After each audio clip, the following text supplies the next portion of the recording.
Alors voilà les amis, on est en 2024 et plutôt que de renforcer les hôpitaux, eh bien on fait l'inverse. Alors à la rentrée, qu'est-ce qui va se passer? Du coup, on va avoir 1510 postes d'internes en moins par rapport à l'année dernière. Oui, vous avez bien entendu, et ça c'est pas moi qui l'invente, c'est BFM TV, vous le voyez derrière moi. Alors pour les réseaux sociaux qui vont s'exciter à la fake news, non, non, c'est pas moi, c'est BFM, c'est un média mainstream. Voilà, donc on est en train de réduire le nombre de futurs médecins dans les hôpitaux, alors que tout le monde s'accorde à dire qu'on en manque déjà, mais plus que cruellement.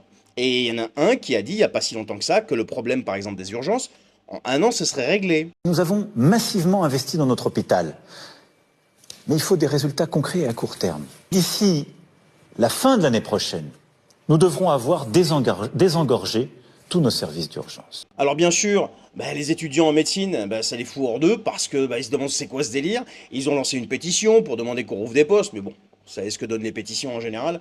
Ils trouvent ça injuste, je les comprends. Ils lancent des pétitions, bien sûr qu'il faut faire quelque chose, mais en général, malheureusement, c'est voué à l'échec. On l'a bien vu à plusieurs reprises, même pour celle des référendums, etc. Machin. Donc ils se retrouvent à bosser comme des fous pendant des années. Pourquoi faire? Eh bien pour se voir refuser des postes à la fin.